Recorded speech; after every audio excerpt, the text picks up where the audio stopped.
Hey guys, just wanted to welcome everybody to another episode of Fintech Brews. We are so excited to be back with you and have a really amazing guest today.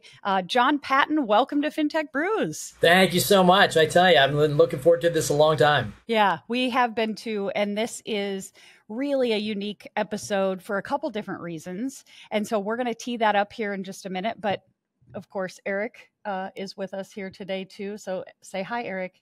Oh, thank you for letting me get a word in, Nikki. I appreciate it so early on in the episode. So yeah, we are super excited to have John on and hear about the partnership we have and what's going on. So we're super excited. Cool. Absolutely. John, start off by just introducing yourself and, of course, the organization of Street Charity. Super. Thanks. So John Patton, I'm the CEO and founder of Street Charity, and we're going to be talking about that today. But I have a history of communications, media, and public health background with a nice smattering of entrepreneurship. So the birth of Street Charity really is very entrepreneurial, and we'll talk about that. Yeah, absolutely. And entrepreneurship, no doubt, because again, later on, we'll get into the guts of this, but the amount of time from idea and conception to launch has been more than a passion project and an endurance, and only entrepreneurs know what that feels like. So kudos to you, first of all. Thank you. Yeah. So I want to talk about first of all, just Street Charity. Anybody who's listening, Street Charity is a financial product, really, but there's a purpose really behind the surface level. So kind of in your own words, what is Street Charity? Yeah, so Street Charity is it's innovative. You know, I'm all about trying to solve different societal ills in an out-of-the-box kind of way. And Street Charity just square on, addresses hunger from homeless people to a lot of people who are just food insecure, as we say in public health. That simply means they're not sure where their next food, meal is going to come from. And so we're going to talk a little bit about who those people are. But that is what it is, the innovative use of technology, fintech in particular, and leveraging an infrastructure of food delivery that already exists. Absolutely. And I think people naturally go down this path, or at least I have heard situations like this before where it's like, oh, food insecure. We live in America. Surely there's enough to go around, yada, yada, yada. How would you respond to that, being where you spend all of your time and energy? How do you respond to that? Yeah, so over 40 million Americans. That's just mind-bending. That's just about 1 in 10 Americans. So you could just look around your community and find that statistically, these people, for whatever reason, they might live in what's called a food desert. I mean, they have liquor stores that serve an apple or a banana or something like that, but they don't have a grocery store. They certainly are barely getting by with rent and their electric payment. And so food is unfortunately as fundamental as it is in terms of a need, gets pushed to the bottom, and they rely on donations, on food banks, on the charity of others. Absolutely. So when we think about Street Charity and the innovation, so we're really talking about a card product that does what? Yeah, so this card product is so cool, and I don't want to miss the point that we're serving people who are hungry. That's for sure. We've talked about that. But we're also serving maybe the people listening here, certainly the three of us. And that means that people come up to us on the sidewalk from time to time and say, hey, will you give me some money? I'm hungry. And at that moment, we're kind of confounded. We're at a dilemma. Either we don't have cash, so we're like, I wish I could help you, but I don't have any cash on me. Or we're instantaneously kind of doing a judgment call. If I give you cash, are you really going to use it on food? And that's a terrible place for the generous person to be. Somebody wants to be charitable, and all of a sudden they're really confounded whether they can do that or not. We've solved this so that it is a card, and it's not just a gift card as it appears to be, a plastic card with a mag stripe on the back that someone can take to a fast food restaurant and use for $5 of food. It's a card that works across brands, okay? It could work at Chick-fil-A, it could work at Taco Bell, at McDonald's, at Arby's, you name it. It's because of the way the card is formed, it will actually work at any fast food restaurant that has been designated as fast food and it supports the Discover Card brand. So we're talking, hundreds of thousands of outlets the card can be used at. And that delivers dignity, right? I mean, Amen. I don't want someone telling me where to eat and what to eat. You're going to like this bologna sandwich, John, even if you don't like mayonnaise. I mean, you should go to Arby's. Well, guess what? There's not Arby's around. So I like to go, get a taco. Well, now people can. Absolutely. I love it. Yeah, thanks for that, John. And I mean, you touched on it is a financial product, undoubtedly. So, as we know, it's not easy to navigate those waters and try and find the right partner to go from idea to actually, delivering a product in market. So could you talk a little bit about the challenges of that process from having this idea in your head and saying, okay, where do I start? Who do I talk to? How do I get this thing off the ground? Sure. I've always been a believer that some of the best ideas are the simplest. And this was a really simple idea, but then bringing simple ideas to market, really challenging. I tell people all the time, I didn't know how to spell fintech. I didn't understand anything about the world. I certainly just never played in that space. And so I started dialing for help. I knew one guy in my network who used to sell the little terminals, the little merchant account terminals. And he said, well, John, that's not in my space. I have no idea, but you might call Betty. So I called Betty at a national bank, and Betty said, no, we don't do it. And then it was like, you might call Jimmy, and it just went like that. But the big punchline, the big exclamation point is that went on for 5 years.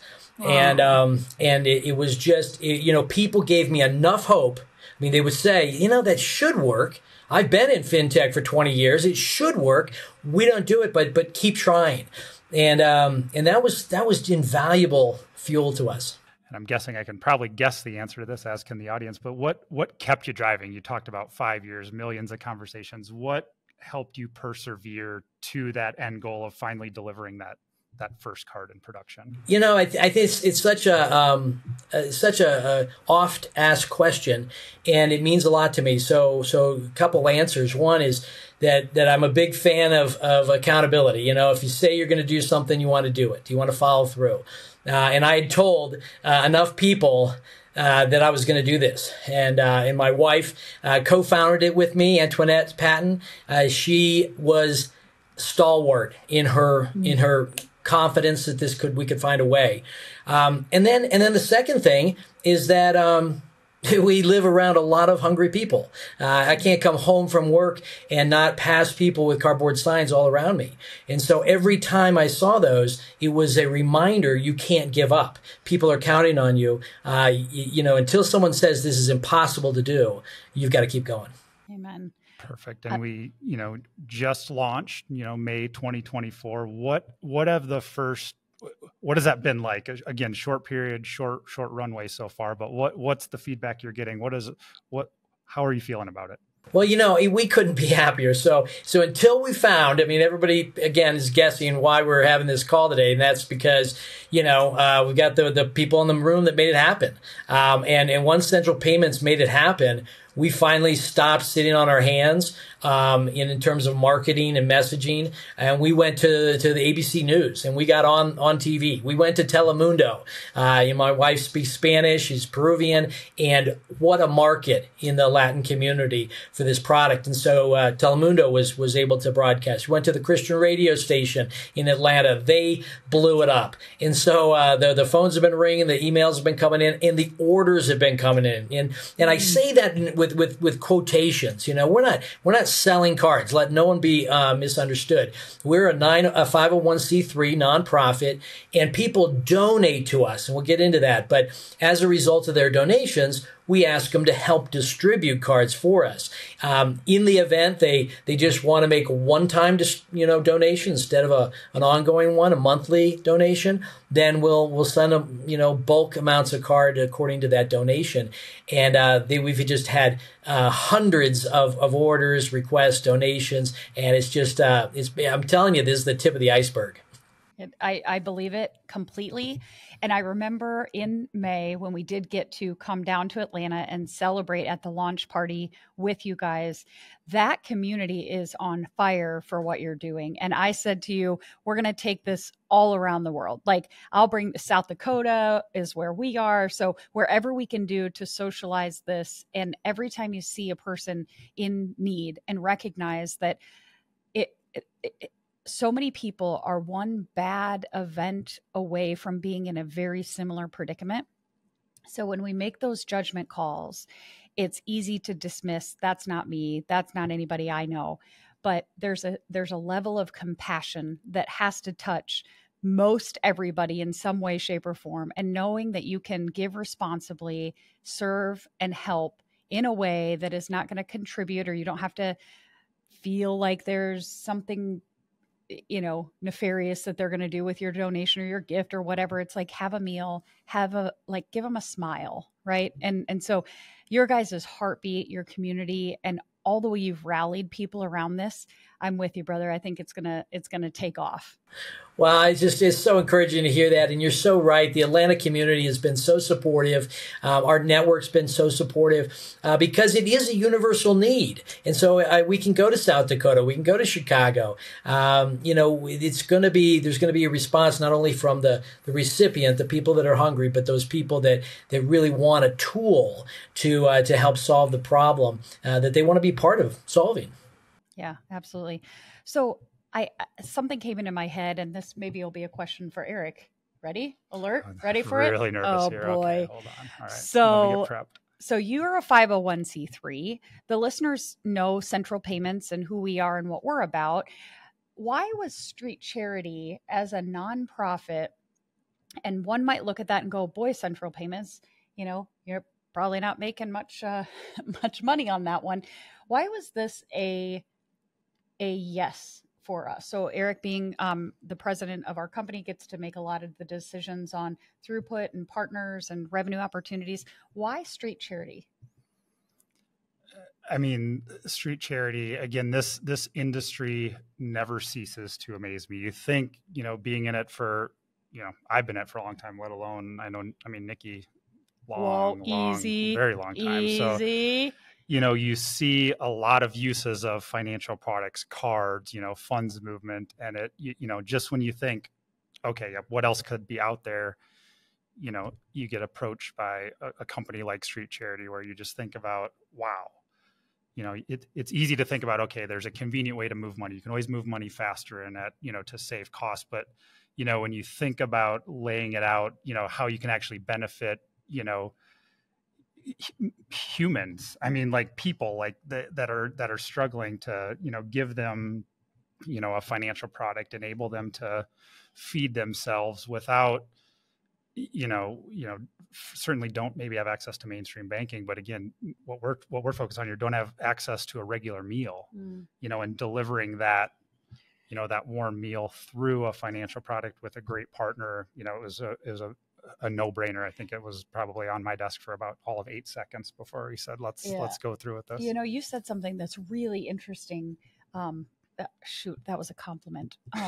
Dang it. Okay. Well, anyway, that was really interesting. A lot of the audiences, John, that we touch for building products for is around the unbanked or underbanked. But what about the underfed, unfed? Like that's even more, hierarchy of needs. And so, this, one of our taglines as a company is making financial lives better. And this really brings that to life in such a way, if you could even hack off the financial part and just say making lives better. So another compliment. Thank you for the 8-second signing and taking off. And I'm sure John shares in that sentiment as well, because it really is quite important. So then on the flip side, if I take that to you, John, you hit on a few different things, but is there anything else why was Central Payments, in your opinion, the right partner? I know there's a lot of others that could do what we do, and maybe it was just happenstance of finding us, but why are we a meaningful part of this? Well, I think you all are going to have a really serious impact on the fintech community. As we grow this, we never talk about it without talking about you all, without Central Payments. We want people to pay attention, to lean in, to say, who are they? What are they doing? Why are they doing this? There might be some other organizations that could pull it off, but I'm not convinced they would be able to do it properly. And what I mean by that is with anything, especially with something that's fairly entrepreneurial and different and innovative, you're going to have hurdles. You're going to have challenges. And you need a partner that is not simply going through the motions. You've got to get a partner that is going to be a problem solver. And that's what Central Payments has been, from every step of the process. And it's because of your passion, to make lives better. It really, I hope, makes other organizations scratch their head and say, you know what, I want that to be our mantra too, because there are other opportunities out there, but it takes that kind of co-creation to make it happen. Perfect. Very well said. And I think, we've delayed this long enough. We've got the audience excited. Now let's switch to the practical. How do we get our hands on street charity cards? What's the process look like? How can we start making this thing move nationwide? Wow, thanks. We're always trying to make it easy, trying to make it frictionless. So we know that we're not quite there yet, but we're doing our best. So the website is simply streetcharity.org. And you go there, and there are a couple ways to get involved. You either donate on a regular basis, that being every 30 days. And again, it's a donation. It's a tax-deductible donation. And we're going to ask you then to distribute cards where you see the need is, right, in your community. It'd be no different than if I had a big rally in Atlanta and everybody came in and donated and I handed out cards and we all hit the streets. We just want to do that on a national scale. We want people to meet the needs in New York City or to meet the needs in South Dakota when people come up to them. And so the monthly deal is that we want people to have them in their wallet. We want to have them in their car, in their visor, so that they're always equipped. They're not saying, I should have reordered, I should have redonated and gotten more cards. Nope, they're coming to your house and you don't have to think about it. The other way that people do want to participate is they donate at a higher level, and they might get cards for their congregation, for their employees, for their membership at their organization, the Lions Club or the Rotary Club or something like that. There's no limit to who could get involved and pass these out at concerts or just name the venue. These cards are really applicable. We go to Las Vegas for conferences regularly. I know Money 2020 is there. I'd love for Money 2020 participants to be handing out cards, because right outside the door is a ton of need right on the Vegas streets. So that's how it works. People they donate, they get cards. But the exciting part, and we may be jumping ahead here, but the real exciting part, and I'm sure people are wondering, well, what if I give this card out and someone doesn't want to eat? They don't want $5 of food.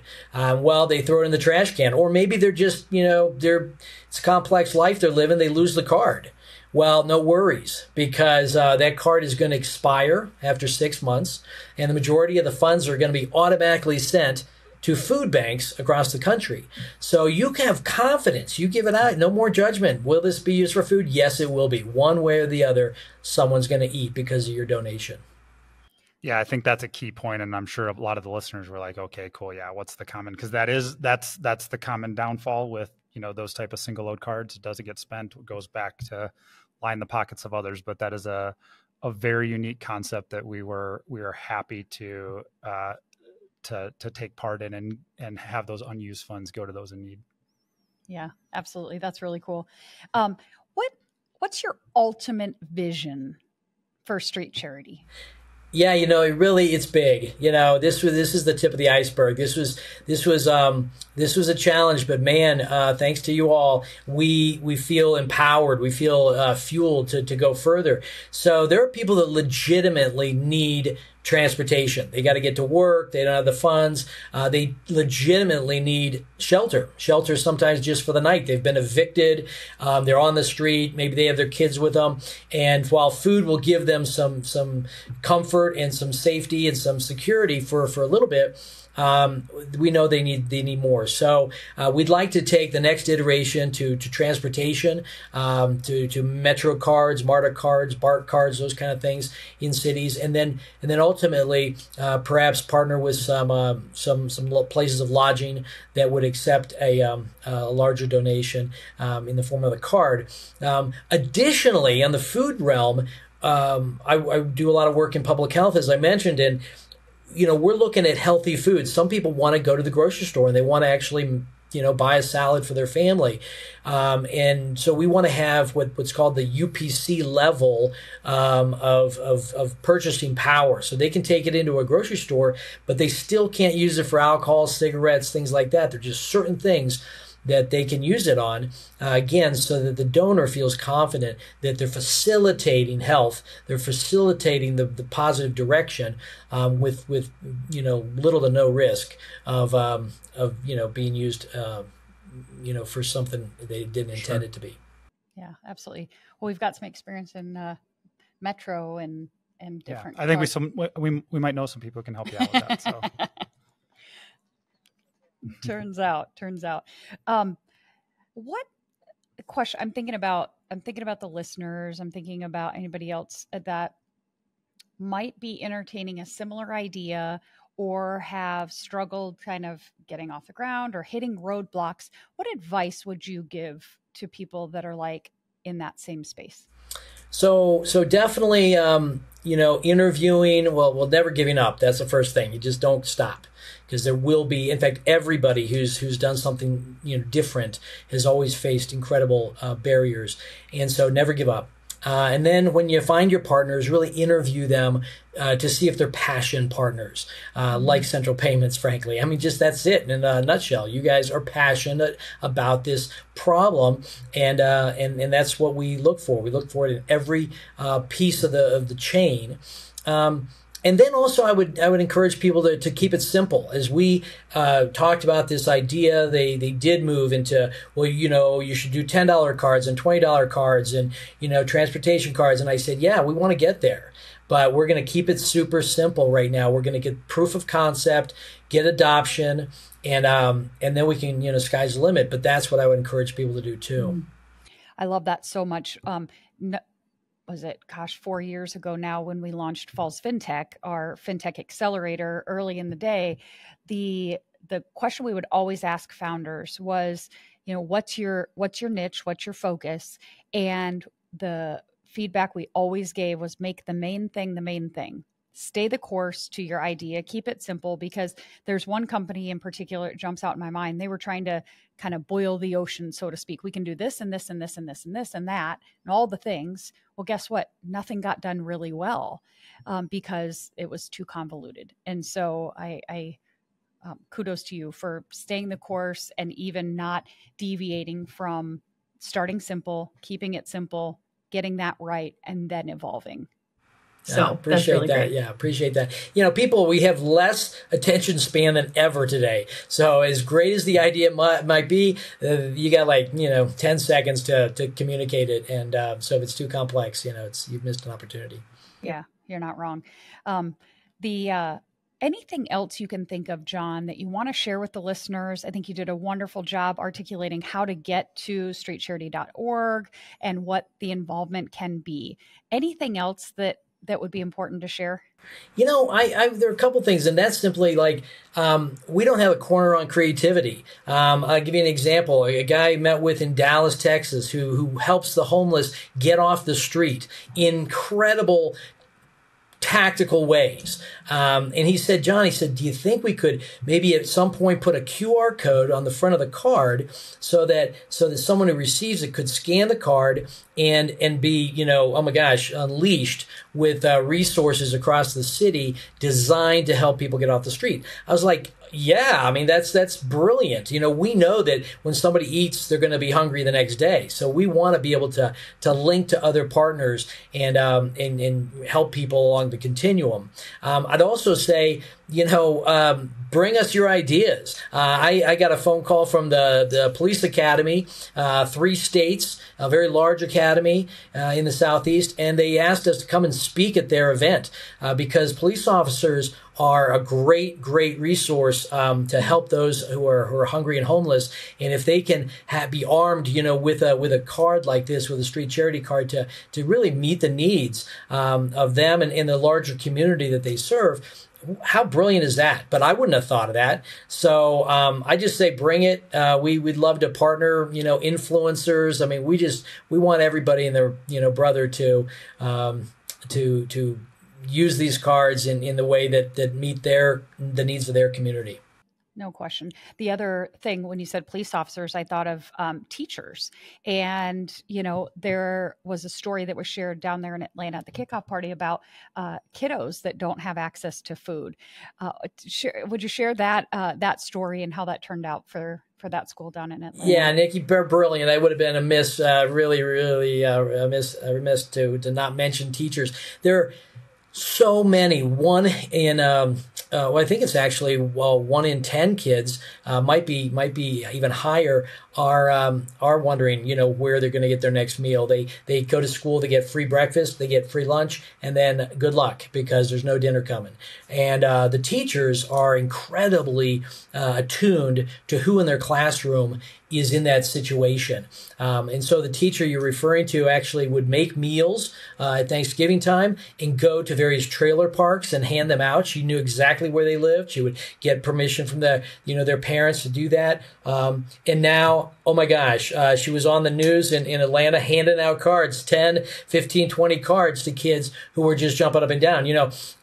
My kids like to go to Chick-fil-A and after school get a milkshake. It's kind of a social activity, or go to Starbucks. Well, just imagine the kid that can't even participate in a social activity like that because they don't have any funds. So this is a game changer in her words. Glad you brought it up. Teachers are, and I have to say this. So people go to streetcharity.org. This is really important. And they go, love what you're doing, but I don't see homeless people in my community. I live in the suburbs. And frankly, when I do, I'm just not comfortable talking to them, approaching them. I get it. No, not a problem. So what they do in that case is they can donate to Street Charity and we will distribute their cards on their behalf. And that's how we've gotten the cards into the hands of so many teachers already, is that people have said, John, we want them specifically to go to elementary schools. And so that's what we've done. So a lot of really cool ways. I can't think of a way you couldn't get involved if you want to.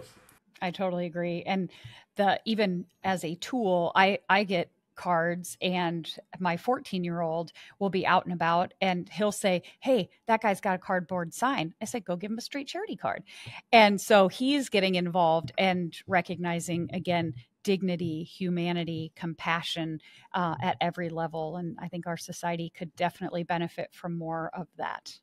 I couldn't agree more. I think we're going to find as many testimonies about that than we will about, from the folks actually receiving the cards. Yeah, there's a little idea maybe on your website as you evolve things, is scroll some testimonies if you don't already, because they are out there, and whether teachers, police officers helping teach kiddos or whatever else, like that could be a generation of creativity, because like some people like Eric have none, and so they need that fed to them, for example. Yeah, absolutely. No. Well, this has been nothing short of an absolute pleasure, John. Your passion, we come alive every time we get to talk to you, and just game changer, change in the world, one meal at a time. And I appreciate your time. This was incredible. So thank you so much. Wow. Thank you. And please, Central Payments, keep up the incredible mission that you have to help people have better lives. Absolutely. Perfect. Thanks, John. Thanks for helping us change the world through partnership. Amen. Take care.